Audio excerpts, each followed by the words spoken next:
என்னோடு சேர்ந்து இந்த ராமநாமத்தை அண்ணா கையை உயர்த்தி தட்டி கொண்டு நீங்க எல்லாம் சொல்லணும். எல்லாருக்கையும் கேட்டுக்கிறேன்.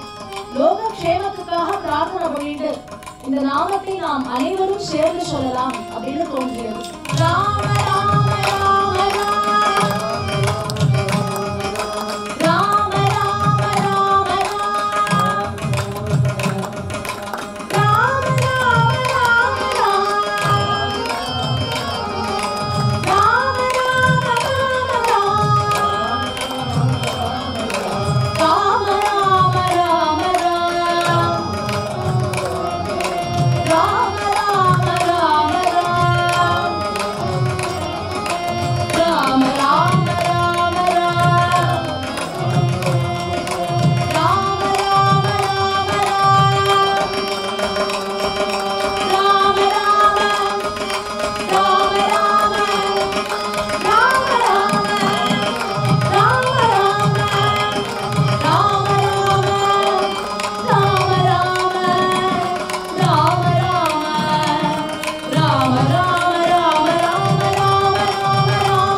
பார்த்தோமோ அதே போல அங்கிருந்த அத்தனை பக்தர்களும் அங்க வந்திருந்த பாகவதோத்தமர்களும் ராம ராம ராம ராமன்னு கையை உயர்த்தி தட்டிட்டு சொல்றா. கண்ண மூடின பக்தியில் மூழ்கி திளைத்து சொன்னார்கள். கொஞ்ச நேரத்துல கண்ணை திறந்து பார்த்தால் என்ன ஆச்சரியம்னார், உயிர் இல்லாத படுத்துட்டு இருந்த குழந்தை எழுந்து உட்கார்ந்துட்டு கையை தட்டிட்டு சிரிச்சுட்டு அதுவும் ராம் ராம் ராம் ராம்னு ராம நாமத்தை சொல்லிட்டு இருக்கான். உள்ள சோற்று கஞ்சியில விழுந்து உடம்பெல்லாம் வெந்து போயிருந்தது. சரீரமானது அவ்வளவு மிருதுளம் இல்லையா குழந்தைக்கு, அந்த சரீரம் மிருதுளமானதெல்லாம் வெந்து போயிருந்தது, தோல் எல்லாம் பிஞ்சு போயிருந்தது. அந்த தடயம் எல்லாம் துளி கூட இல்லாத அப்படி ஒரு பொலிவோடு பேரழகாக அந்த குழந்தை தேஜோமயமா எழுந்து உட்கார்ந்து ராம நாமத்தை சொல்லிட்டு இருக்கு. ஏன்னா இதுக்கு முன்னாடி ராமதாசர் சாமர்த்தியம், ஆனா இப்ப திரும்பி பிறந்த குழந்தை ராமநாமத்தின் பலனால் பிறந்தது, மீண்டும் பிறவி எடுத்தது. அதனால அந்த ராமநாமத்தின் தேஜஸும் பலமும் சேர்ந்து அந்த குழந்தை அவ்வளவு அழகாக எழுந்து உட்கார்ந்துட்டு சிரிச்சுட்டு இருந்ததுதான். அத்தனை பேரும் பார்த்து பார்த்து ஆச்சரியப்பட்டு போயிட்டான்.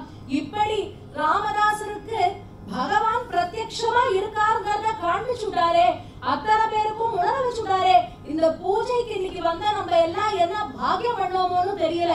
ராம நாமத்தை சொல்லி ராமன் இருப்பது சத்தியம், சத்திய வஸ்துவான ராமன் சத்தியமானவன் தான் அப்படிங்கறத உணர்ந்தோமேன்னு அத்தனை பேரும் சந்தோஷப்பட்டாலும். அப்படி ராமதாசர் வாழ்க்கையில பார்க்கும் பொழுது ஸ்ரீ ராமபிரான் இப்படி ஒரு லீலையை பண்ணினார். மிருத்யுவையும் ராம நாமம் ஜெயிக்குங்கிறதுக்கு ராமதாசருடைய இந்த சரித்திரமே நமக்கு ஒரு பெரிய சாட்சியாக இருக்கு அப்படின்னு சொன்னால் மிகையாகாது. அப்படி பத்ராச்சலம் ராமதாசரை பத்தி பார்த்தோம். அப்படியே ஈஸ்ட்ல இருந்து இப்ப வெஸ்ட்க்கு நம்ம டிராவல் பண்ணலாம். சமர்த்த ராமதாச சுவாமியுடைய வாழ்க்கையில இந்த ராம நாமத்துக்காக எவ்வளவு பிரயத்தனப்பட்டிருக்காரு தெரியுமோ. இவருக்காவது ராம நாமம் எந்நேரமும் இருந்ததோ அவ அப்பா உபதேசம் பண்ணார். பிற்காலத்துல கபீர் வர நிலகொண்டவல்லிக்கு கபீர்தாசர் வந்த பொழுது கபீர் இடத்துல போய் பத்ராச்சலம் சுவாமிகள் உபதேசம் வாங்கிட்டார். அவர் சரித்திரத்துல இருக்கு. ஆனா இங்க சமர்த்த ராமதாச சுவாமி இந்த ராமநாம உபதேசத்திற்காக பட்ட கஷ்டங்களும் பிரயத்தனங்களும் கொஞ்சம் நஞ்சம் கிடையாது. சூர்யாஜி பந்த் அப்படின்னு பெயர், மகாராஷ்டிர பிரதேசம். எப்பொழுதும் சொல்லுவேன், காஞ்சி மகா சுவாமிகள் இந்த பாரத தேசத்தின் பெருமையை சொல்லிட்டு வரும்போது சில முக்கியமான கஷேத்திரங்களை பத்தி சொல்லுவார். அதுல காஞ்சியை பத்தி சொல்லும் பொழுது காசிக்கும் காஞ்சிக்கும் ஒரு இன்ச்சு தான் வித்தியாசம். தமிழ்ல இன்ச்சு, மற்றபடி ஒரு இன்ச்சு அப்படின்னு சொல்றது போல. அது மாதிரி அவர் ஸ்லேடையா அப்படி சொல்லிட்டு வரைச்ச மகாராஷ்டிராவை பத்தி ரொம்ப பிரசித்தியா சொல்லுவார். என்னன்னா அது மகாராஷ்டிரம் இல்லை, மகான் ராஷ்டிரம். ஏன்னா அத்தனை மகான்கள் அவதாரம் பண்ணின பூமி. உலகத்துல 3 வித பக்தி உண்டு. ஒண்ணு தேவ் பக்தி, இன்னொன்னு தேஷ் பக்தி, மூன்றாவது தேஹ் பக்தி அப்படின்னு சொல்லக்கூடியது. மகாராஷ்டிராவில் இருக்கிறவர்களுக்கெல்லாம் முதல்ல தேவ் பக்தி, தேஷ் பக்தி, அப்புறம் தான் தேக பக்திங்கிறது. சமயத்துல அது அவளுக்கு இருக்க கூட இருக்காது. தேகத்தை பத்தி எல்லாம் கவலையா பட மாட்டான். ஆனா பல நேரங்கள்ல நமக்கெல்லாம் எப்படி இருக்குன்னா தேக பக்தி, தேக பக்தி, தேக பக்தி. ஏன்னா கோவிலுக்கு போனோம்னா கூட்டம் இருக்கான்னு கேட்டுடுறோமே இல்லையா, கூட்டத்துல போய் பார்க்கணுமா, அதுல இருந்தே சுவாமியை பார்த்தா போறாத, அங்கேயும் அவர் இருக்காரு அப்படின்னு சொல்லிட்டு நம் தேக சௌக்கியத்தை பார்க்கிறோம். ஆனால் தேசம் நன்றாக இருக்க வேண்டும் அப்படிங்கிற ஒரு பக்தியும் இறைவனத்துல நம் சரணடைய வேண்டும்ங்கிற பிரேம பக்தியும் கொண்ட பல மகான்கள் அவதரித்த பூமி மகாராஷ்டிராங்கிறதுனால மகான் ராஷ்டிரம்னு ஸ்பெசிபிக்கா சொல்லுவார். ஏன்னா தேசபக்தின்னு எடுத்துட்டா பாலகங்காதர் திலக் அவரை பத்தி சொல்றதா, மற்றொரு பக்கம் ஜான்சி ராணி கல்யாணமாய் தான் ஜான்சிக்கு போனா, ஆனா அவள் மகாராஷ்டிரத்தை சேர்ந்தவள் தான், லக்ஷ்மி பாய். அதே மாதிரி சத்ரபதி சிவாஜி மகாராஜா பத்தி நினைக்காத எப்படி இருக்க முடியும்? ஒவ்வொரு நாளும் நினைக்கிறோம். இன்னைக்கு பகவான் நாமாவை சொல்றோமே வெளில உட்கார்ந்துட்டு, அந்த மகான் மட்டும் இல்லைன்னா இன்னைக்கு நம்ம சொல்லிட்டு இருக்க முடியாது. சிவாஜி மகாராஜ். மற்றபடி சமர்த்த ராமதாச சுவாமிகள் தேவ் பக்தின்னு எடுத்துட்டா சமர்த்த ராமதாசரை சொல்றதா பக்த விஜயத்துல இருக்கிற அத்தனை பேர், சந்த் ஞானேஸ்வர் சந்த், நாம்தேவர் சந்த், ஜனாபாய் சந்த், சோகா மேளா சந்த், காமபாத்ரா அப்படின்னு ஏகநாதர் பர்யந்தம் எத்தனை மகான்களை சொல்லிட்டு போலாம். கணக்கில் அடங்காதவர்கள் பிறந்த பூமி, அதனால் மகான் ராஷ்டிரம். அப்படிப்பட்ட இடத்துல சூர்யாஜி பந்த்னு சொல்லக்கூடியவர், சூரிய நாராயணர் அவரை வழிபாடு செய்யக்கூடிய குடும்பம் ராணுபாய் அப்படின்னு பெயர். இவா 2 பேருக்கு கல்யாணமாகி பல காலம் குழந்தைகள் இல்ல. அப்போ சூரிய நாராயண சுவாமி கிட்ட பிரார்த்தனை பண்றா. பகவான் பிரத்யக்ஷமாயி சொல்றார், கவலை வேண்டாம், முதல் குழந்தை என்னோட ஹம்சமா பிறப்பான். 2 குழந்தைகள் பிறக்கும் உங்களுக்கு. முதல் பிள்ளை என்னோட ஹம்சமா பிறப்பான். 2வது பிள்ளை இருக்கான் இல்லையா, அவன் சாட்சாத் ஆஞ்சநேய சுவாமி என்னுடைய சிஷ்யனான ஆஞ்சநேயருடைய ஹம்சமா அவதாரம் பண்ணுவான். முதல் குழந்தை உன் குலத்தை உத்தாரணம் பண்றதுக்காக, 2வது குழந்தை லோகத்தை உத்தாரணம் பண்றதுக்காக. அதனால இந்த 2வது குழந்தைக்கு கல்யாணம் எல்லாம் பண்ணாதுன்னு சொல்லிட்டார் முதல்லயே. முதல் குழந்தை கிரகஸ்தாசிரமத்துல இருந்து உனக்கு குல உத்தாரணத்துக்கு என்ன உண்டோ அதை பார்த்துக்கோ. 2வது குழந்தை முழுக்க முழுக்க இந்த லோகத்துக்காகத்தான் ஆஞ்சநேய அம்சமா பிறக்க போறான்னு சொல்றார். அதற்கு ஏற்பது போல முதல் குழந்தை பிறக்கிறது, கங்காதரன்னு பேர் வைக்கிறா. 2வது குழந்தை பிறக்கிறது என்னைக்குன்னு பார்த்தா ராம நவமி அன்னைக்கு அவதாரம் பண்ணினார். ராம நவமி அன்னைக்கு அவதாரம் பண்ணினார். அதனால அந்த குழந்தைக்கு நாராயணன்னு பேர் வைக்கிறார். ஆஞ்சநேய ஹம்சமா அவதாரம் பண்ணிருக்காருங்கிறத பிறக்கும் பொழுதே ப்ரூவ் பண்றார். நம்ம பார்க்கலாம், குழந்தைகள் ரொம்ப ரொம்ப ரொம்ப விஷமம் பண்ணிட்டுனா என்ன சொல்லுவோம்? அதீதமா ஒரு விஷமம் பண்ணிட்டுனா வால் ஒண்ணுதான்டா நோக்கு இல்ல அப்படின்னு சொல்லுவோம் இல்லையா? இது வாளோடயே பிறந்திருக்கு. பிறக்கும் பொழுதே வாளோட அவதாரம் பண்றாரு. துணுக்கு ஒரு புச்சம் உண்டு. துகாராம் சுவாமிகள் எழுதுறச்ச சமர்த்த ராமதாசர் ரூபத்தை வர்ணிக்கிறார். ஆக்சுவலா சமர்த்த ராமதாசரையும் சிவாஜி மகாராஜையும் கனெக்ட் பண்ணது துகாராம் மகாராஜ் தான். அதனாலதான் அதன் பிறகு கெரில்லா வேர்ஃபேர் எல்லாத்தையுமே சிவாஜி மகாராஜுக்கு சமர்த்தர் நிறைய சொல்லி கொடுத்திருக்கார் அப்படின்னு வரலாறு சொல்றது. அப்ப துகாராம் ஒரு சமயம் இவர் ஸ்நானம் பண்ணிட்டு எழுந்துக்கிறச்ச பார்க்கிறார், இங்க ஒரு சின்னதா ஒரு தடயம் இருக்குமா, அதே போல பின்னாடி புச்சம் இருக்கு. அவருடைய அழகா வர்ணிச்சுட்டு வர அதுல எழுதுறார், புச்சம் உண்டுன்னு எழுதுறார். அப்ப பிறக்கும் போதே வாளோட பிறந்திருக்குன்னா என்ன விஷமம் பண்ணிருப்பாருன்னு யோசிச்சு பாருங்க. கொஞ்சம் நஞ்சம் கிடையாது. லூட்டினா அப்படி ஒரு லூட்டி, பேசாத எப்ப இருப்பாருன்னு பார்த்தா அவ அப்பா பூஜை பண்ணும் பொழுது அந்த க்ஷணம் மாத்திரம் பேசாத இருப்பாராம். பூஜை பகவான் நாமான்னு சொல்லிட்டா வந்து உட்கார்ந்துருவாராம். ஆனா கேள்வியா கேட்க வேண்டியது அப்பாட்ட, இது யாருன்னு கேட்க வேண்டியது. போய் இந்த படத்துல இருக்காரு, இந்த விக்கிரகத்துல இருக்காரு, இவெல்லாம் யாரு? இவர் தாண்டா ராமர். பக்கத்துல இருக்காரு, அவர் யாரு? லக்ஷ்மணர். இந்த பக்கம் ஒரு மாமி இருக்காளே, அவதான் சீதா பிராட்டி. கீழே ஒருத்தர் உட்காந்துருக்காரு, அவர் யாரு? அவர் தான் ஆஞ்சநேயர். இவெல்லாம் ஏன் சேர்ந்தே இருக்கா? இப்படின்னு 1000 கேள்வி. எல்லாத்துக்கும் பொறுமையா பதில் சொல்லுவாங்க. சந்தியாவந்தனம் பண்ணிட்டு இருப்பார். இப்ப நீங்க என்ன பண்றேன் அப்படின்னு போய் கேட்பார். நாங்களாம் சந்தியாவந்தனம் பண்ணணும்டா, அதை பண்ணிட்டு இருக்கோம். எனக்கு சொல்லி கொடுங்க, நானும் பண்றேன்னு. இல்லடா, அதற்கு உபநயனம் ஆகணும், உபநயன சம்ஸ்காரமானாதான் சந்தியாவந்தனம் பண்ண முடியும். அப்ப இப்பவே எனக்கு அதை போட்டு விடுங்களேங்கிற. எனக்கும் புனல் போட்டு விடுங்க, நானும் பண்ணுவேன் நோயோன்னு. இல்ல, அதுக்கு ஒரு வயசாகணும், ஒரு பக்குவம் வரணும், அவசியம் போடலாம்டா அப்படின்னு சொல்லுவார். அப்புறம் கொஞ்ச நாள் கழிச்சு அப்பாவும் அண்ணாவும் உட்கார்ந்துட்டு ராமநாமத்தை சொல்லுவா. இப்ப என்ன சொல்றேன்னு போய் கேட்பார். இப்ப என்ன பண்றேன்? இப்ப ராமநாம சொல்றோம், தாரக மந்திரம்டா. அப்ப எதையாவது எனக்கு சொல்லி கொடுங்களேன்னு. இல்ல இல்ல, முதல்ல உபநயனமாகணும், காயத்ரி உபதேசத்துக்கு அப்புறம் தான் எதுவாக இருந்தாலும். யோகிராம் சரத்குமார்கிட்ட போய் ஒரு பக்தர் கேட்டாராம். அவர் போய் கேட்கிறார், can you please do some உபதேசம் ஃபார் மீ, ஏதாவது ஒரு மந்திரோபதேசம் எனக்கு பண்ணி கொடுங்களே அப்படின்னு. அவர் கேட்டார், you have been already initiated, அதை முதல்ல ஒழுங்கா பண்ணுங்கன்னு. காயத்ரி உபதேசம் உங்களுக்கு ஆயிருக்கோ இல்லையோ, இனிஷியேட் பண்ண காயத்ரிய உபதேசம் பண்ணுங்க, அதுக்கு மிஞ்சினது எதுவும் இல்லை அப்படின்னு யோகிராம் சரத்குமார் அந்த பக்தருக்கு சொன்னாராம். அது மாதிரி முதல்ல அந்த பிரம்மோபதேசம்னு சொல்லக்கூடிய காயத்ரி மந்திர உபதேசம் தான் முதல்ல. அதுக்கப்புறம் தான் எதுவாக இருந்தாலும் அவ உபதேசம் எடுத்துக்க முடியும். ஆக இவருக்கு ரொம்ப வருத்தம், காயத்ரி மந்திரமும் உபதேசம் கிடைக்கல, ராமநாமமும் உபதேசம் கிடைக்கல. நான் என்னதான் பண்றதுன்னு வேதனையோட இருக்க. சரி, கவலைப்படாதடா, உனக்கு பூனல் போடுறதுக்கான நேரம் வந்துடுத்து, போட்டு விட்டுடுறோன்னு பூனலை போட்டு விட்டா. உபநயன சம்ஸ்காரம் ஆனதுக்கு அப்புறம் அந்த சந்தியாவந்தனத்தை அவர் ஒரு ஸ்ரத்தையா பண்ணிருக்காரு பாருங்க. மத்த நேரம் எல்லாம் விஷமம், மரத்துல ஏறது, தாவறது, குதிக்கிறது, நதியில இந்த பக்கத்துல இருந்து அந்த பக்கத்துக்கு நீந்தி போறது, எல்லாரையும் பயமுறுத்துறது, விஷமத்துல கொஞ்சம் நஞ்சம் கிடையாது, அவ்வளவு பண்ணிருக்கார். ஆனால் இத்தனைய மீறி அந்த சந்தியாவந்தனம் பண்ற சமயத்துல தேவேன்னு உட்காந்துட்டு ஒரு சிலை எப்படி இருக்குமோ அது போல உட்கார்ந்து அந்த சந்தியாவந்தனத்தை பண்ணுவாராம், முழுக்க முழுக்க கவனம் செலுத்தி. அப்போ அவ அப்பாட்ட சொல்றாரு, இப்பதான் எனக்கு காயத்ரி மந்திரம் உபதேசம் ஆயிட்டே, இப்ப ராமநாமத்தை எனக்கு நீங்க உபதேசம் பண்ணலாமேன்னு. அப்பா சொல்றாரு, இப்பயும் உனக்கு பண்ண முடியாது, இப்பதான் காயத்ரி மந்திரம் ஆயிருக்கு, அதை சொல்லி ஒரு பக்குவம் உனக்கு வந்தாதான் அடுத்து ராமநாமத்தை சொல்லி கொடுப்பேன் அப்படின்னு. சரின்னு வேதனையா இருக்கு, அப்பா காலம் ஆயிடுறது. அடுத்து போய் அண்ணாவை அவ்வளவு படுத்திருக்கார். அண்ணா ராமநாம உபதேசம் பண்ணி கொடுங்க, அண்ணா ராமநாம உபதேசம் சொல்லி கொடுங்கன்னு. அவ அண்ணா சொல்றாரு, நீ விஷமம் பண்ணாத, முதல்ல ஒரு வாரம் இரு, அப்புறம் உனக்கு நான் எதுவா இருந்தாலும் சொல்லி கொடுக்குறேங்கிற. நம்மளால அது இருக்க முடியுமோ? சில பேர் இனிமே நான் பேசவே மாட்டேன்னு சொல்லிட்டு பேசிட்டே இருப்பாள் இல்லையா?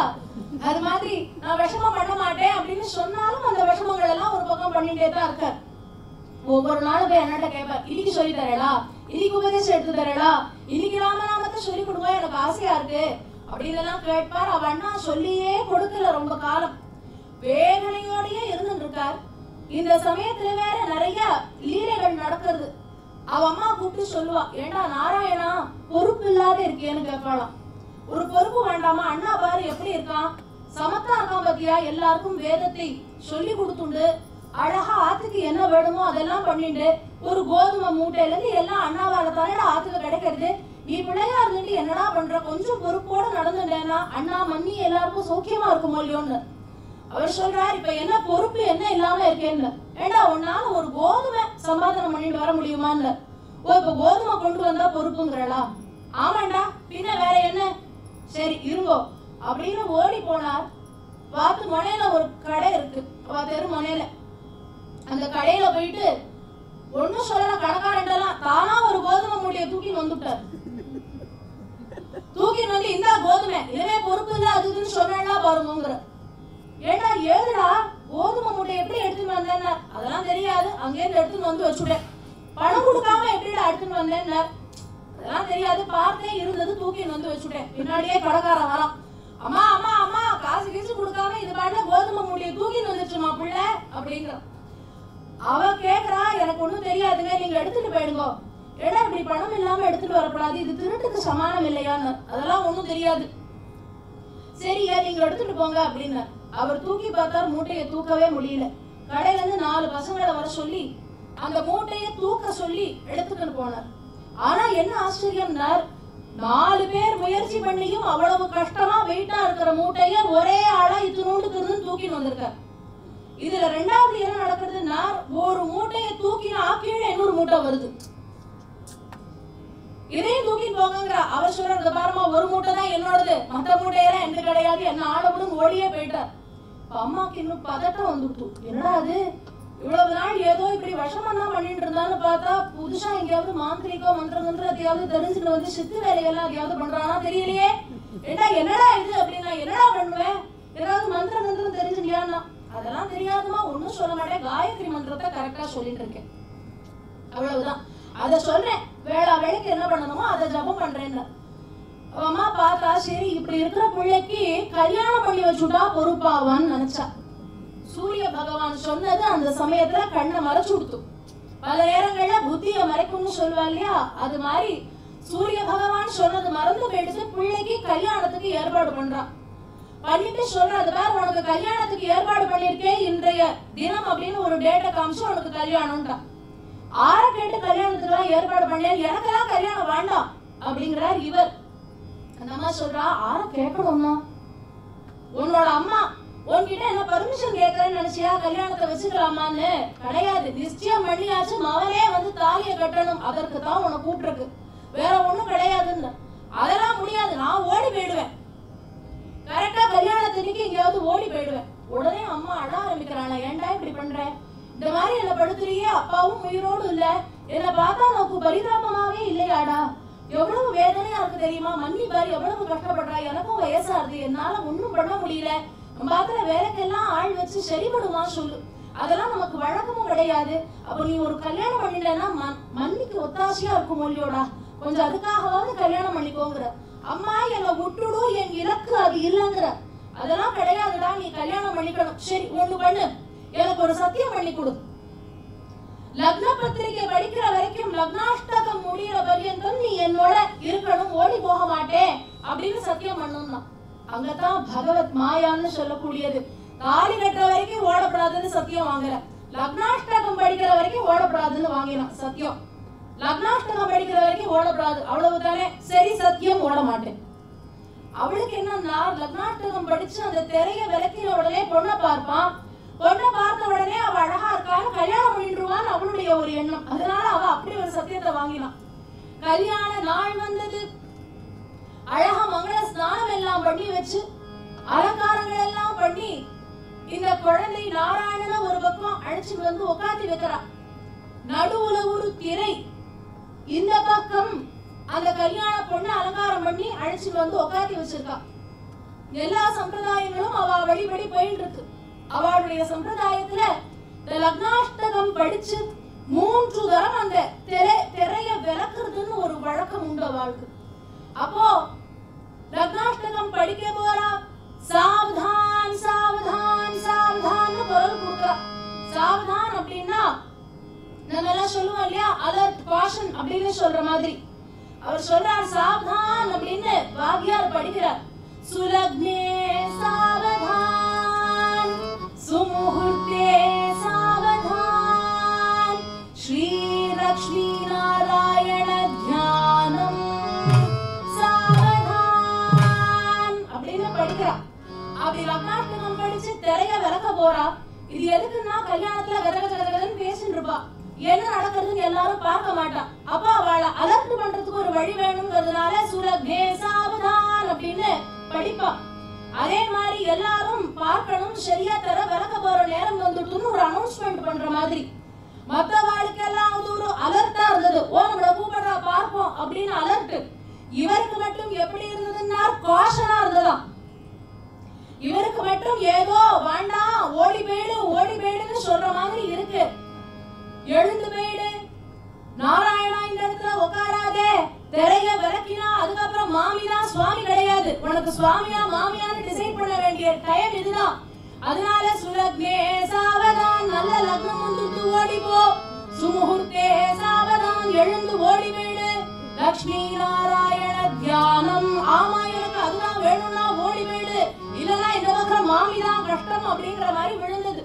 அப்ப என்ன பண்ணினாரா, பக்கத்துல இருக்கிற வாத்தியார்ட்ட சொல்றாரு, மாமா மாமா ஒரு நிமிஷம் தான், என்னடா குழந்தை இல்ல காத்தால இருந்து உட்கார்ந்து இருக்கேன், கொஞ்சம் கை கால போய் அலமிட்டு வரட்டுமான்னு, சுத்தி பண்ணிட்டு வரட்டுமான்னு. லக்னாஷ்டகம் படிச்சு முடிச்சாச்சு, அதனால சத்தியத்தை காப்பாத்தியாச்சு. இப்ப என்ன பண்ணினார், எழுந்தாராம். எழுந்து மெல்ல நடந்து போனார். இந்த பெரியவரும் பார்த்தாரு, சரி குழந்தை ரொம்ப நாளையா உட்கார்ந்து இருக்கு, ஏதோ கஷ்டம் போட்டிருக்கு, சீக்கிரமா வந்துடுடா முகூர்த்தம் அப்படிங்கிற. சரி சரின்னு மெல்ல எழுந்து முதல்ல மெல்ல நடக்கிறார். ஏன்னா ஓடினா உடனே அந்த பக்கத்துல வந்து பிடிச்சிருவாளோ இல்லையோ, அதனால மெல்ல நடக்க ஆரம்பிச்சார். என்ன மாப்பிள்ளை பிள்ளையாண்ட எங்கேயோ நடந்து போறானேன்னு ஒரு 4 பேர் பார்த்தா பின்னாடியே போறா. அந்த மண்டப வாசலுக்கு வந்த உடனே ஒரு ஓட்டம் பிடிச்சிருக்காரு பாருங்க, குடு குடு குடு குடு குடுன்னு ஓட ஆரம்பிச்சார். நம்ம கல்யாணங்கள்ல எல்லாம் கூட இந்த மாதிரி ஒரு லாஸ்ட் சான்ஸ் கொடுப்பா இல்லையா, காசி யாத்திரைன்னு பேர், அதுக்கு கடைசியா ஒரு சான்ஸ் கொடுத்து பாப்பா. ஆனா எனக்கு தெரிஞ்ச அந்த யாத்திரை பண்ணலாம் யாருமே இல்லைன்னு நினைக்கிறேன். காசிக்கு நிஜமா கிளம்பிடவா, சப்பல் கொடுக்கறதும் கொடை கொடுக்கறதும் தான். இவர் குடுகுடுன்னு ஓடினார். ஓடி போய் அந்த இடத்துல கோதாவரி பிரவாகமா ஓடிட்டு இருக்கா, அதுல போய் பளிச்சுன்னு குதிச்சுட்டார். சில பேரை பார்த்தா மாப்பிள்ளை பிள்ளையாண்ட உள்ள குதிச்சுட்டான்னு சொல்ல அம்மா வேதனையில கதறா. அப்பதான் ஞாபகம் வருது, அடாடா அன்னைக்கே சூரிய நாராயணன் சொன்னாரே, மருந்து போய் குழந்தைக்கு இப்படி நம்ம கல்யாணம் பண்ணணும்னு ஏற்பாடு பண்ணி இப்படி என் குழந்தைய பிரிச்சுட்டேனே, ஏதோ 1 or 2 சண்டையோ மண்டையோ அவனோட இருந்துட்டு இருந்தேன், இப்ப என் பிள்ளைய பிரிச்சுட்டேனே பகவானேன்னு அழுதுட்டு இருக்கான். ஒவ்வொரு நாளும் அழுதுட்டு இருக்கான். இந்த பக்கம் இவர் கோதாவரியில நன்னா அங்கேருந்து நீந்தி அந்த பக்கம் நாசிக் அப்படின்னு சொல்றோம் இல்லையா, இப்போ அந்த பிரதேசத்துக்கு வரார். அங்க ஒரு குகையில உட்கார்ந்துட்டு காயத்ரிய ரொம்ப ஸ்ரத்தையா சொல்றார். அந்த காயத்ரிய சொன்ன பொழுது சூரிய நாராயண சுவாமி பிரத்யட்சமானார். என்ன வரம் வேண்டும்னு கேட்டார். அவர் சொல்றார், எனக்கு ராம மந்திரம் உபதேசம் வேணும், நீங்க எனக்கு உபதேசம் பண்ணுங்க. எங்க அப்பாவை கேட்டா அவர் பண்ணல, எங்க அண்ணாவை கேட்டேன் பண்ணல, திரும்ப இப்ப போய் அவர்கிட்ட வாங்கி கத்துக்க முடியாது, போனா கல்யாணம் பண்ணி வச்சுடுவா. அதனால எனக்கு ராம நாமத்தை, தாரக நாமத்தை நீங்க தான் உபதேசம் பண்ணணும்னு பிரார்த்தனை பண்ணினார். சூரிய பகவான் சொல்றார், இந்த உபதேசம் பண்றதெல்லாம் இப்ப நான் விட்டுட்டேங்கிறார். யாருக்கும் நான் உபதேசங்கள் எல்லாம் பண்றது இல்லப்பான்னார். எனக்கு கூடவான்னார். யாருக்குமே பண்றது இல்லை, இப்ப நான் உனக்கு பண்ணிட்டேன்னா வேற யாராவது திரும்ப வந்து கேட்பா, அவளுக்கு மட்டும் பண்ணினே எனக்கு பண்ணலையான்னு கேட்பார். அதனால நான் இப்ப உபதேசங்கள் பண்றது இல்லை, நீ விட்டுடு அப்படின்னு. இல்ல இல்ல எனக்கு ராம நாமத்தை அப்ப யார்தான் உபதேசம் பண்ணுவார்னு அழ ஆரம்பிச்சார். குழந்தை அழாதே, இந்த ராம நாமத்தை அன்றாடம் சொல்லக்கூடிய என்னுடைய சீடனான ஆஞ்சநேயரை நான் அனுப்பி வைக்கிறேன் அப்படின்னு சொல்ல, அடுத்த ஆஞ்சநேய சுவாமியை நோக்கி இவர் தபஸ் பண்ற மாதிரி பண்ற. ஆஞ்சநேயர் பிரத்யக்ஷமான ஆஞ்சநேயர் இந்த குழந்தைய பார்த்து உனக்கு என்ன வேணும்னு கேட்டார். பிரபோ ஆஞ்சநேயா மாருதே, எனக்கு ஒரே ஒரு ஆசைதான். எந்நேரமும் தங்கள் நாவில் விளையாடும் ராம நாமமானதை, தாரக மந்திரமானதை எனக்கு நீங்க உபதேசம் பண்ணி வைங்கோ. அதுதான் எனக்கு முக்கியமா வேணுங்கிறது. அவர் சொல்றார், நான் உனக்கு உபதேசம் பண்ண முடியாதேங்கிறார். ஓன்னு அழ ஆரம்பிச்சுட்டார். எங்க அப்பாவை கேட்டேன் பண்ணல, அண்ணாவை கேட்டேன் பண்ணல, சூரிய பகவான கேட்டேன் பண்ணல, உங்களை கேட்கிறேன் நீங்களும் பண்ண மாட்டேங்கிறே. அப்ப எனக்கு ராமநாமம் அந்த உபதேசமானது ஜன்மாந்தத்துல கிடையாதான்னு, கிடைக்கவே கிடைக்காதான்னு, ஏன் நீங்க எனக்கு உபதேசம் பண்ணக்கூடாதுன்னு சொல்றார். குழந்தை, உனக்கு நான் உபதேசம் பண்ணினா எனக்கே நான் பண்ணிட்டது போல இல்லையா? என்னுடைய அம்சமானா நீ அவதாரம் பண்ணிருக்கேன். நம்ம ரெண்டு பேர் மிரர் இமேஜ் மாதிரி. அப்ப செல்ஃப் உபதேசம் பண்ண முடியாது, நானே எனக்கு உபதேசம் பண்ணிக்க முடியாதுப்பா. அதனால தாங்க ஓன்னு அழறார், கதறி கதறி அழறார். எனக்கு உபதேசம் வேணும், ஆறுதான் வருவான்னு. கவலைப்படாதே, எந்த நாமாவை நீ வேணும் வேணும்னு ஆசைப்படுறியோ அந்த பேர் விழிய வந்து உனக்கு உபதேசம் பண்ண வைக்கிறேன். வருவாரா ராமபிரான் வருவாரா? ஆனா எங்க அப்பா சொன்னாலே அவர் நாமத்தை சொன்னாதான் வருவார்னு சொன்னாரே. எனக்கு ராமரை நேர்ல பார்க்கணும்ங்கிறது ஆசை. ஆனா தாரக மந்திரம் நான் சொல்லாத அவர் எப்படி என்ன வந்து பார்ப்பார், எப்படி அவர் தரிசனம் எனக்கு கிடைக்கும்னு அவர் சொல்றார். அப்படி இல்லப்பா, நான் கூப்பிட்டா எனக்காக வருவார், நான் அவர் அழைத்தேன்னா நிச்சயமாக வருவார். ஏன் தெரியுமா? லங்கை பிரவேசம் பண்ணிவிட்டு திரும்பி வந்து கண்டேன் சீதையைன்னு சொன்னேன். அந்த சமயம் அவர் என்ன ஆலிங்கனம் பண்ணினார். அதாவது என்னையே உமக்கு தந்தோம் என்று சொல்வது போல. அதனால் நான் கூப்பிட்டேன்னா எனக்காக ராமபிரான் நிச்சயமாக வருவார், நான் அவரை அழைக்கிறேன், நீ கவலைப்படாதேன்னு சொல்ற. அப்போ ஆஞ்சநேய சுவாமி இந்த நாராயணனுக்காக, அப்போ வரைக்கும் நாராயணன் தான், நாராயணனுக்காக ஸ்ரீ ராமபிரானை அழைக்கிறாராம்.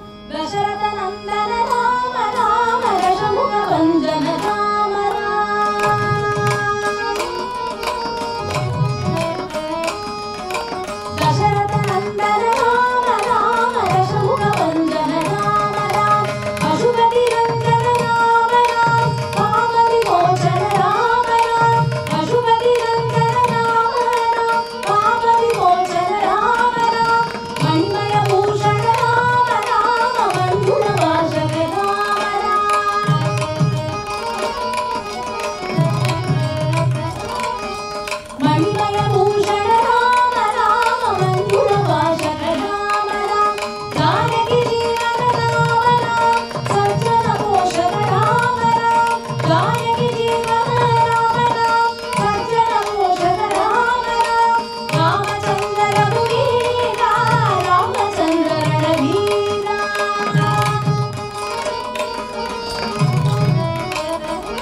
குழந்தை நாராயணனுக்காக ராமநாமத்தை சொல்ல பிரத்யக்ஷமாக ஸ்ரீ ராமபிரான் கண் முன்னாடி வந்து நின்றாராம்.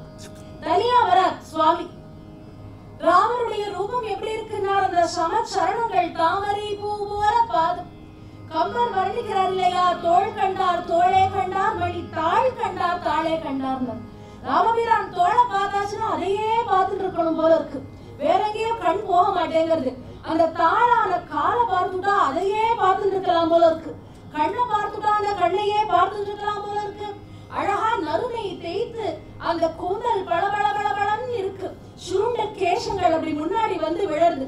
சுவாமி அப்படின்னார்னா அந்த கேசம் அப்படி போய் விழறதாம். விழுந்தால் எப்படி இருக்குன்னா கார்மேகத்துக்கு நடுவுல ஒரு மின்னல் வந்தா பளிச்சுன்னு எப்படி இருக்குமோ அது போல அவருடைய நெத்தி கஸ்தூரி திலகம் என்ன, கருணையே பொங்கும் பார்வை என்ன, அழகான எடுப்பான மூக்கு என்ன, கொப்பை விரல் என்ன, மினுமினு பளபளன்னு ஒரு மேனி, கை விஸ்தாரமான தோள்கள், ஆஜானுபாகு அரவிந்த நயனம்ங்கிற இல்லையா, அப்படி விஸ்தாரமான தோள்கள் பார்த்தாலே தெரியுது வீரன் அப்படிங்கிறதுக்கான எல்லா லட்சணங்களும் இருக்கு.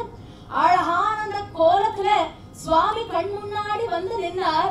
குழந்தை நாராயணனுக்கு கை கால் எல்லாம் விட விட நடுங்க ஆரம்பிச்சுட்டான்.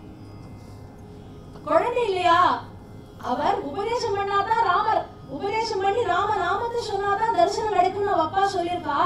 நம்ம ஒண்ணுமே பண்ணாத ராமன் வந்து நிக்கிறாரேன்னு அதுக்கு ஒரு பக்கம் சந்தோஷம், ஒரு பக்கம் பயம். சுவாமி வந்திருக்காரே நம்மள்ட்ட ஏதாவது கேட்பாரா, என்ன சொல்றதுன்னு தெரியலையே அப்படின்னு ஒரு பக்கம் பயம், மற்றொரு பக்கம் இனம் புரியாத ஒரு ஆனந்தம். அது என்னன்னே புரியல, கையெல்லாம் நடுங்கிறது, வேர்த்து விடுறது அந்த பதட்டத்துல, வேர்க்கிறது குழந்தைக்கு. பகவான் பார்த்தார், குழந்தையினுடைய சிச்சுவேஷனை புரிஞ்சுட்டாராம். அப்படி நாராயணன் கையை பிடிச்சு இழுத்து தோல்ல அழகா அப்படி அணைச்சு கொடுத்து மடியில உட்காந்து வச்சுட்டாங்க.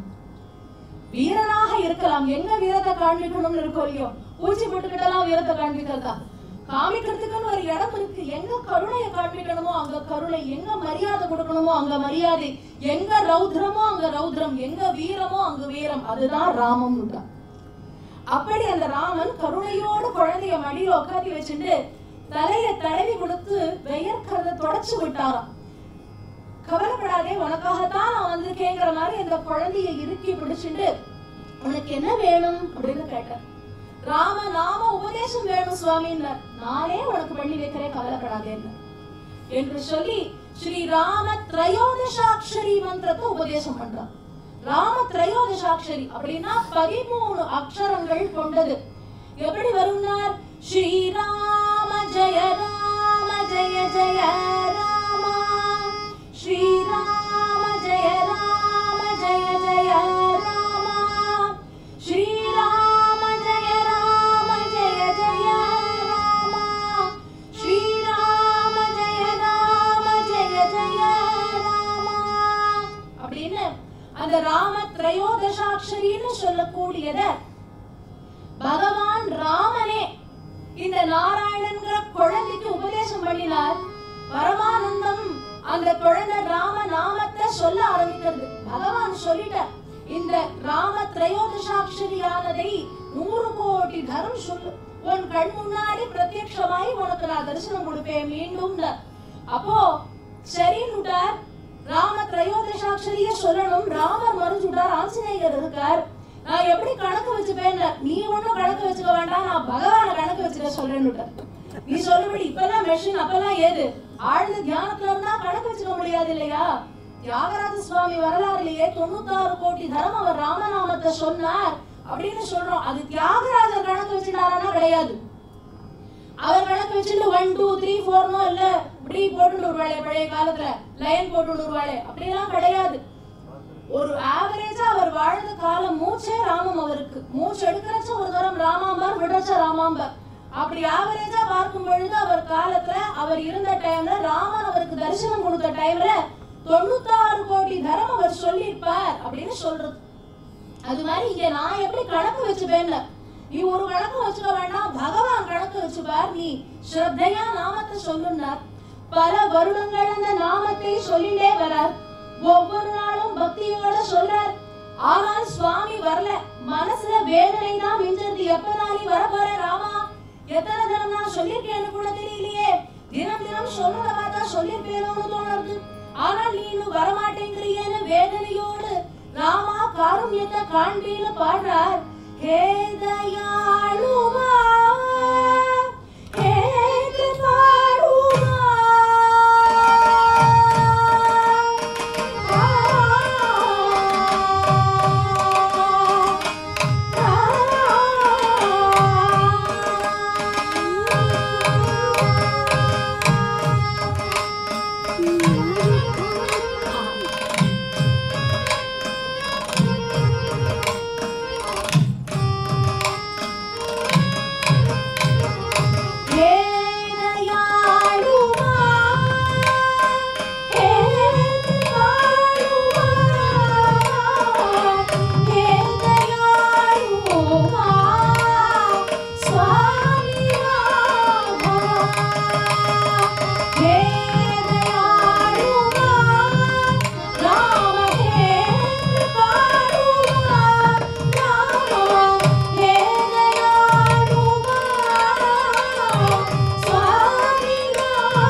வாங்கிட்டு அதுக்கு ஏற்ற மாதிரி நடந்துக்கணுமோ இல்லையோ?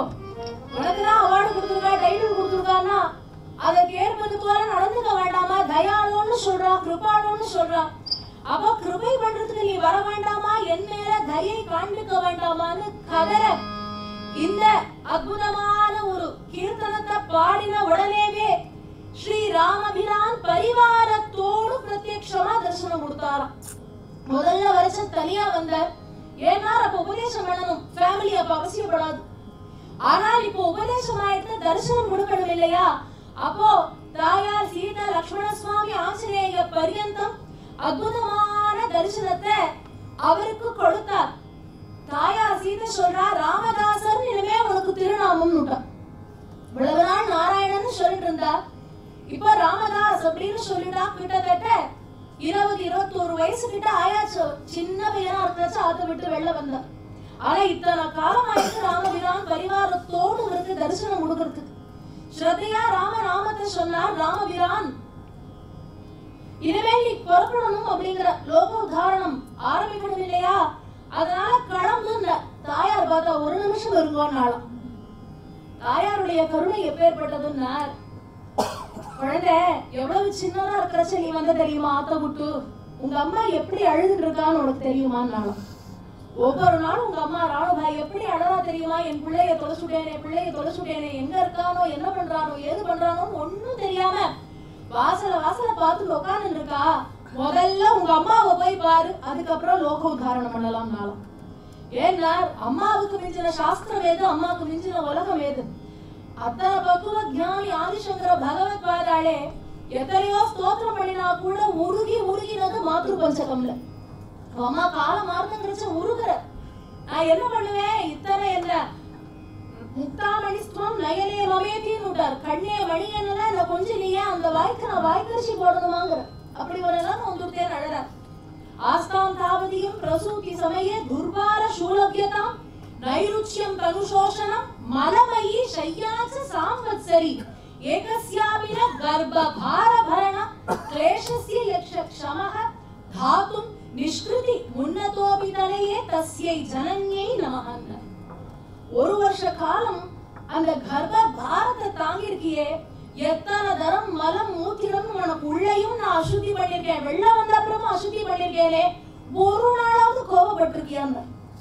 இப்படி பண்ணிட்டியே, என் மேலெல்லாம் மூத்திரம் ஆக்கிட்டியே, என் மேலெல்லாம் மலக்கு ஆக்கிட்டியே பாவி அப்படின்னு என்னைக்காவது ஒரு நாள் திட்டிருக்கியாமா? எவ்வளவு அசுத்தி பண்ணிருக்கேன், எத்தனை உன்னை பேசிருக்கேன்.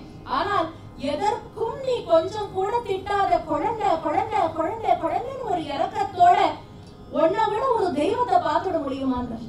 அம்மா தான் தெய்வம். அம்மாவுக்கு மிஞ்சின சாஸ்திரம் கிடையாது, அம்மாவுக்கு மிஞ்சின லோகம் கிடையாது. அம்மாவை மீறி சாதிக்கணும்னு நினைக்கிற எதுவும் ஒட்டாது. அவளை விட்டுட்டு நம்ம பண்ற எந்த காரியமும் நமக்கு பலன் கொடுக்காது. அப்படி இங்க சொல்ற தாயார், அவ பெண் இல்லையா, அதனால அவளுக்கு அந்த வேதனை இன்னும் நல்லாவே புரியுது. அம்மா கவலைப்படுறா. முதல்ல ஊர்ல போய் அம்மாவை பார்த்துட்டு மறு வேலையை பாருன்னாராம். அதுக்கப்புறம் அங்க இருந்து வர சன்னியாசம் கௌபீனம் கொடுக்கிறார் சுவாமியே. அவருக்கு சன்னியாச காஷாய வஸ்திரம் கொடுக்கிறார். அவர் தரிச்சுட்டு இருந்த வஸ்திரம் அது. வனவாசத்துல சுவாமி எதை தரிச்சுட்டாரோ அந்த வஸ்திரத்தை கொடுக்கிறார் சமர்த்த ராமதாசருக்கு. சமர்த்தர் அப்படின்னு பெயர். ஏன்னா எல்லாத்தையும் சாதிக்க கூடியவர். சமர்த் அப்படின்னு சொல்றது, சமத்துன்னு நம்ம சொல்றோம் இல்லையா? யாராவது நன்னா ஏதாவது பண்ணினா சமத்து அப்படின்னு சொல்லுவோம். ஒருவே உங்க சமத்து அது கிடையாது, சமத்துன்னு சொல்றோம் இல்லையா? நிஜமா அப்ரிஷியேட் பண்ற அந்த சமத்து, அதுதான் சமர்த்துங்கிறதுல தான் மருவி அது வந்திருக்கு. சமர்த்த ராமதாசர் அப்படிங்கிற திருநாமம். ஊருக்கு வந்து அம்மாவை பாக்குறார். அம்மா போற வர பிள்ளையெல்லாம் பார்த்துட்டு நாராயணா வந்திருக்கியான்னு கேட்பாளாம். பாட்டி நான் நாராயணன் இல்ல அப்படின்னு சொல்லிட்டு போயிடுவா. கண் பார்வை போயிடுத்து அவளுக்கு, அவ்வளவா தெரியல. அப்போ காஷாய வஸ்திரத்தோட ஒருத்தர் வந்து வாசல்ல நிக்கிறார். பிள்ளையே வந்து நிக்கிறார். மாட்டு பண்ண சொல்றார், வாசல் யாரோ சன்னியாசி வந்திருக்கா, ஏதாவது எடுத்துடுவான்னாலாம். மல்லி என்ன பண்ணா, உள்ள இருந்து பிக்ஷைக்கு எடுத்துட்டு வரா. எடுத்துட்டு வந்து அப்படி பாதத்துல அவ பார்க்க மாட்டா, திருமுகம் பார்க்க மாட்டா. அதுவும் காஷாய வஸ்திரம் உடனேவே அவ கீழே பாதத்தை தான் பாக்குறா. பிக்ஷை இப்படி எடுத்துட்டு போறான். ஒரு குரல் கேட்கறது, நான் இதுக்காக வரல அப்படின்னு ஒரு குரல் கேட்டதாம். அப்பதான் நிமிர்ந்து பார்த்தா சின்ன வயசுல அவருக்கு அடிப்பட்ட அந்த மார்க் இருந்தது. அதை பார்த்துட்டு ஆஹா மச்சினர் போல் இருக்கேன்னு நினைச்சுட்டான். கூட நாமடே அண்ட போய் சொன்னாலாம், கங்காதரன் போய் சொல்றா, என்ன உங்க தம்பி வந்திருக்கார் போல் இருக்கு, வாசல்ல இருக்கார், அவரை மாதிரி இருக்குன்னு உடனே ஓடி வந்தாரா கங்காதரன். ஓடி வந்து நாராயணா வந்திருக்கியான்னா, ஆறு நாராயணனா அவரும் சன்னியாசி நினைச்சேன்னு அழுதாளாம் பாட்டி. சொல்றா, நாராயணா வந்துட்டியா, உட்காருடா அப்படின்னு தடவி கொடுத்து அந்த காஷாய வஸ்திரத்தை பார்த்துட்டு சுவாமிகளா பேட்டியாடான்னு கேட்டாலாம்.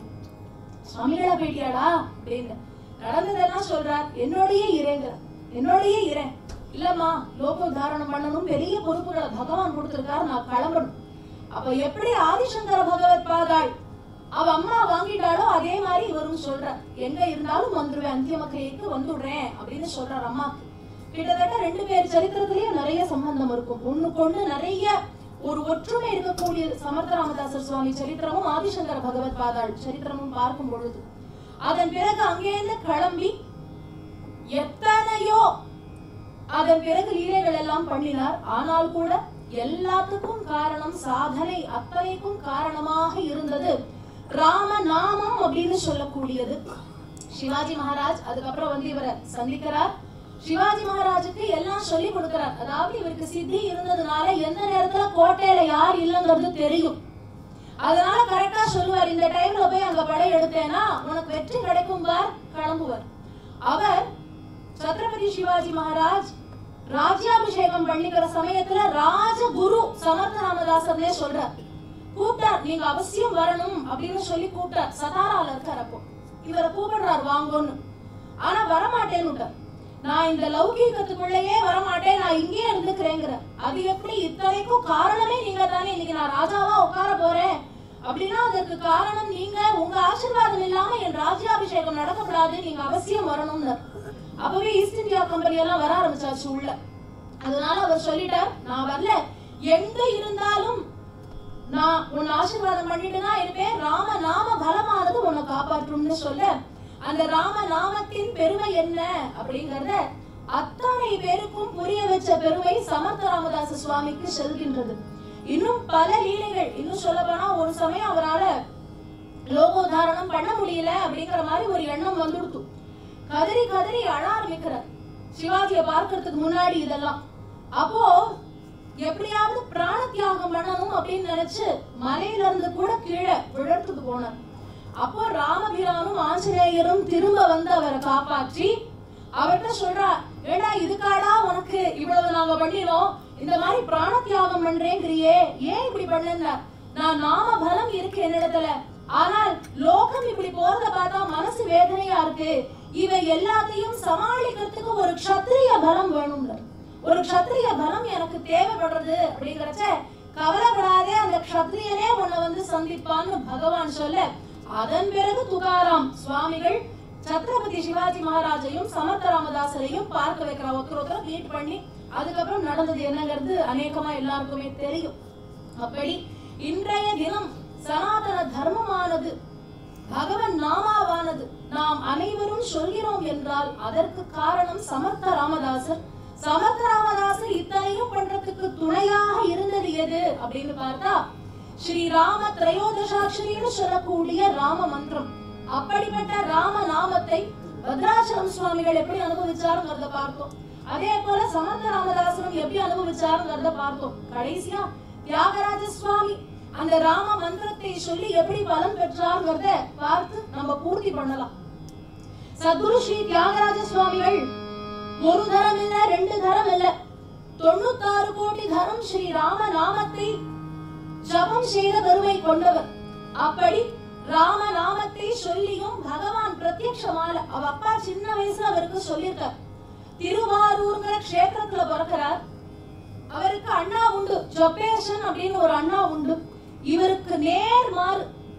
ஒரு சமயம் சர்போஜி மகாராஜா தியாகராஜருடைய ஒரு திறமையை பத்தி தெரிஞ்சுண்டு தன்னை பத்தி ஒரு பாட்டு எழுதணும்னு கேட்கிறார். இவ்வளவு அழகா கீர்த்தனங்கள் எழுதுறாரே, என்ன பத்தி எழுத சொல்லுங்க, அவருக்கு நிறைய பணம் கொடுக்கறேன், பெரிய மாளிகை கொடுக்கறேன், வேளா வேலைக்கு போக்கியமா என்ன உணவோ தரேன், 3 டைம்ஸ் எல்லாம் கிடையாது, காலைல பிரேக்ஃபாஸ்ட், நடுவுல ஸ்நாக்ஸ், லஞ்ச், நடுவுல திரும்ப ஒரு காஃபி டீ ஸ்நாக்ஸ், அதுக்கப்புறம் சாயங்காலம் டின்னர், என ராத்திரி நல்லா குங்குமப்பூ பாதாம் எல்லாம் தட்டி போட்டு பால்ல இருந்து வேளா வேலைக்கு அவர் என்ன கேட்கிறாரோ தினம் தினம் வடபாயசத்தோடு பஞ்சபக்ஷ பரமானம்னு சொல்லும் வேண்டும் அவருக்கு எல்லாம் பண்ணி தரேன்.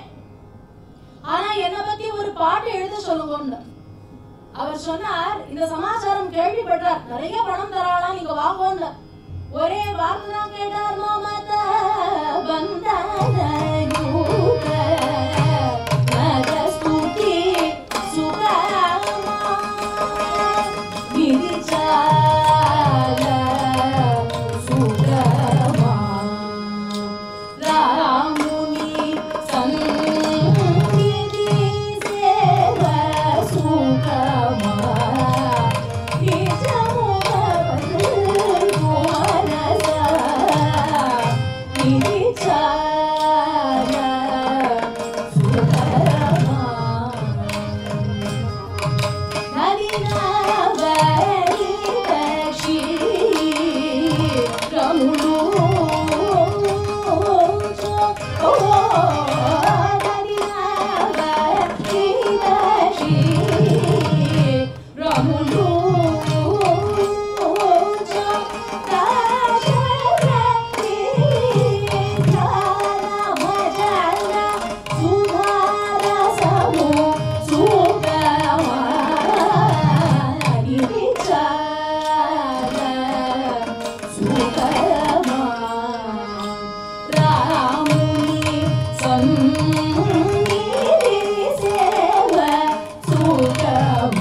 பத்ராசலம் சுவாமிகள் கீர்த்தனை அந்த இன்ஃப்ளூயன்ஸ் இவர்கிட்ட நிறைய இருக்குன்னு. அவர் பாடினார் இல்லையா, மதுரச முலகண்டே தரிகிருத முலகண்டே அதிரசமகுணாமும் ஏவி ருச்சிரம்னு. கிட்டத்தட்ட அதேதான் இங்க இல்லையா. ததி நவநீத க்ஷீரம் அப்படின்னு விட்டார். வெண்ணெய், தயிர், பால் இதெல்லாம் என்னவோ பெரும் ருச்சினார். அது ருச்சியா தாசரதி தியான பஜன சுதாரசமும் சுகமானு விட்டார். தாசரதியான ராமபிரான தியானிப்பதுதானே இதை காட்டிலும் சுகம். என்னவோ பால், தயிர், சாப்பாடு இதெல்லாம் பரம சுகம்னு நம்ம நினைச்சுட்டு இருக்கோம், கிடையாதுன்னு. அடுத்து சொல்றார், கங்கா ஸ்நானமும் சுகமானுட்டார். அது கூட சுகம் கிடையாது. எது?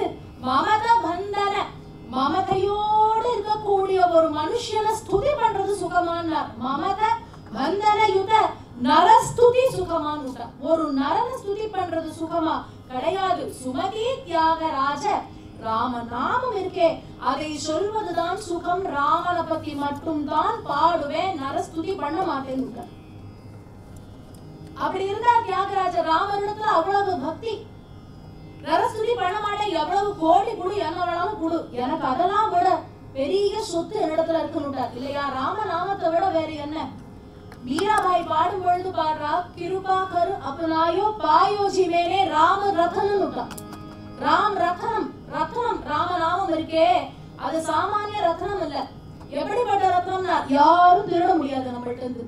திருடினாலும் நமக்கு எந்த லாஸும் கிடையாது. ப்ராஃபிட் டபுள், 1+1 ஆஃபர் மாதிரி. ஏன்னா திருடினவாளுக்கும் பலன், திருடினவாளை சொல்ல வச்ச பலன் நமக்கு கிடைக்காது. நாமும் நாமத்தை சொல்லிருக்கோம், அதனால 2 in 1 பலன் கிடைக்கிறது. யாராவது திருடினாலும் ஒருத்தரும் பயப்பட வேண்டாம். சொல்ல சொல்ல எவ்வளவு யூஸ் பண்ணாலும் குறையாது, குறையவே குறையாது, ஏறிண்டே போகும் நமக்கு. அதுதான் இந்த ராம ரத்னம் அப்படின்னு சொல்லக்கூடிய பெரிய மகாநகமானது. அதுவே என்னிடத்துல இருக்கு, இந்த கோட்டி எல்லாம் எனக்கு எதிர்க்குன்னு. ராமபக்தி சாம்ராஜ்யம். ராமபக்தி சாம்ராஜ்யத்துல நான் சந்தோஷமா இருக்கேன், நானா நரஸ்துதி பண்ண மாட்டேன்னா. இப்படி வாழ்ந்த தியாகராஜர் 96 கோடி நேரம் ராம நாமத்தை சொல்லி ஒரு இரவு நேரத்துல வேதனையோட இருக்கார். ராமபிரானே தரிசனம் வந்து கொடுக்க மாட்டியா, இவ்வளவு ஒரு நாமத்தை சொல்றேனே, இவ்வளவு பாடுறேனே, குஹனுக்கு அனுகிரகம் பண்ணிலையே, வாலிக்கு கூட அனுகிரகம் பண்ணிலங்கிற. ஏன்னா வாலிக்கு மோட்சத்தை தானே கொடுக்கிறார். ராமபானம் மோட்சத்தை கொடுத்தது. வாலி வதம் ஒரு சமாச்சாரம் போரும். ராமபிரானுடைய ஒரு தர்மம் எப்பேற்பட்டதுங்கிறது. ரொம்ப பேர் சொல்வார், வாலிய மறைஞ்சிருந்து கொண்டார், நாங்க ஒத்துக்க முடியாதும்பா. கிடையவே கிடையாது. வாலியே கேட்கிறார், நம்ம என்ன ஒத்துக்கிறது? வாலியே வாயை விட்டு கேட்டாச்சு. பகவானே இது நியாயமானு கேட்டார். ஒரு வீரனுக்கு இது அழகா மறைஞ்சிருந்து யுத்தம் பண்றது லட்சணமானு கேட்டார், புருஷ லட்சணமானு கேட்டார், யுத்த தர்மமானு கேட்டார். அவர் அந்த கேள்விக்கு பதில் சொல்லாத இவர்கிட்ட இன்னொரு கேள்வி கேட்டாராம். சரி, நான் அவசியம் பதில் சொல்றேன். நான் ஒரு கேள்வி உங்கள்கிட்ட கேட்கிறேன். சகோதரன் அப்படின்னு சொல்லக்கூடிய தம்பி, அந்த தம்பியினுடைய மனைவிங்கிறவ உங்களுக்கு என்ன ஸ்தானம்? அவ மேல நீங்க ஆசைப்படலாமா? மாற்றான் மனைவி மேல ஆசைப்பட்டாலே தப்பு. அதிலும் தம்பியினுடைய மனைவிய அந்த மாதிரி ஒரு ஸ்திதியில நீங்க நினைச்சு பார்க்கலாமா? அது எவ்வளவு தப்புன்னு அதற்கு வாலி பதில் சொல்றார். அதெல்லாம் நாங்கள் நரன் கிடையாது இல்லையா, நாங்க விலங்குகள். எங்களுக்கு இந்த ஒருத்தனுக்கு ஒருத்தி அப்படிங்கறதெல்லாம் கிடையாது. நாங்க எப்படி வேணாலும் வந்துக்கலாம்னு பகவான் சொன்னார். அப்படியா? அப்ப விலங்குகளை மறைஞ்சிருந்து வேட்டையாடுறதுலயும் எந்த தப்பும் கிடையாது. அதைத்தான் நான் பண்ணினேன். சத்தியமே ராமம்னா சும்மா சொல்றோமா? தர்மமே ராமம்னா ஒவ்வொரு இடத்திலும் சொல்ற. அப்படி வாலிக்கு மோட்சம் கொடுக்கிற ஜடாயுவுக்கு என்ன ஒரு பாக்கியம் கிடைக்கிறது? ஜடாயுக்கு மோட்சம் தர சுவாமியினுடைய அந்த மேன்மைக்கு இணையே கிடையாது. இப்படியெல்லாம் பண்ணிருக்க, ஆனா எனக்கு மட்டும் தரிசனம் கொடுக்க மாட்டியேன்னு ஏங்கிட்டு இருக்கிற சமயம் நள்ளிரவு நேரம் யாரோ கதவை இடிச்சு உடைச்சு வராப்புல இருக்கு. கண்ணு அப்படி தியானத்துல இருந்து திறந்து பார்த்தா எப்படி இருந்தார்?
சுவாமி வந்த உடனே பால கனகமய சேல சுஜன பரிவார ஸ்ரீரமா லோல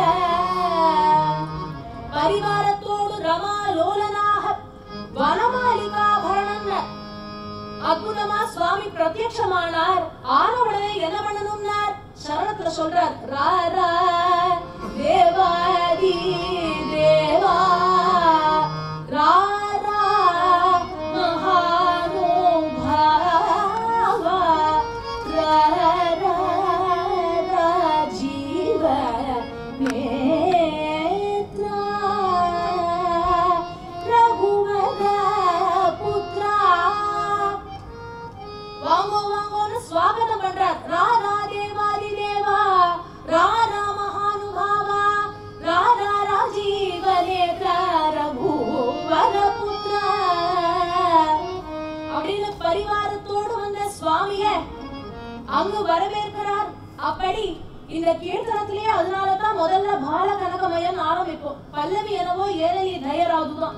ஆனா எப்ப இந்த கீர்த்தனைய பாடினாலும் ஏரலி தயராதுன்னு ஆரம்பிக்க மாட்டோம், பால கனகமயம் ஆரம்பிப்போம். ஏன்னா சுவாமி பிரத்யட்சமா தரிசனம் கொடுத்துட்டார். அவர் எந்த ரூபத்துல வந்தார் அப்படிங்கறத சொல்லி ஆரம்பிக்கிறது ஒரு வழக்கமாக இருந்தது. அப்படி 96 கோடி தரம் ராம நாமத்தை சொன்னதற்கு சத்குரு ஸ்ரீ தியாகராஜ சுவாமிக்கு பிரத்யட்சமாக ராமபிரான் தரிசனம் கொடுக்கிறார். நமக்கும் அதே போல ராம தரிசனமானது நிச்சயமாக உண்டு. அந்த நாமத்தை ஸ்ரத்தையாக இந்த பக்தர்கள் எல்லாம் எப்படி சொல்லி அனுபவிச்சாலோ அதே போல சொன்னாள் என்று சொல்லி இப்படி இந்த ராம நாமத்தின் மேன்மையை இன்றைய தினம் சொல்றதுக்கான ஒரு வாய்ப்பை இங்க எல்லாருக்கும் தந்தமைக்கு ஆர்ஆர் சபா கமிட்டியில இருக்கிற அத்தனை பேருக்கும் எங்களுடைய மனமார்ந்த நமஸ்காரங்களையும் நன்றிகளையும் தெரிவிச்சு இந்த சரித்திரத்தை இந்த அளவுக்காக சொல்ல வச்ச என்னுடைய குருமார்கள் முதல்ல என்னுடைய பாட்டி கலைமாமணி தஞ்சாவூர் ஸ்ரீமதி டி.ஆர். கமலாமூர்த்தி அவளுக்கும் அதே போல கோவிந்தபுரம் ஸ்ரீ பாலாஜி பாகவதர் மாமாக்கும் என்னுடைய நமஸ்காரங்களை தெரிவிச்சது. பக்கவாத்தியத்துல ஹார்மோனியத்துல ஸ்ரீ முத்துசுவாமி மாமாவாளுக்கும் விபங்கத்துல ஸ்ரீ ஏவி மணிகண்ட மாமாவாளுக்கும் நமஸ்காரம் சொல்லிட்டு வந்து கேட்ட பெரியவாளுக்கும் என்னுடைய நமஸ்காரங்களை சொல்லிட்டு சமர்த்த ராமதாச சுவாமியினுடைய பட்டாபிஷேக அபங்கத்தோட பூர்த்தி பண்றோம். रत्नजटित सिंहासन रत्नजटित सिंहासन परिशोभे रघुनंदन परिशोभे रघुनंदन ये रे रामा ये रे रामा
जय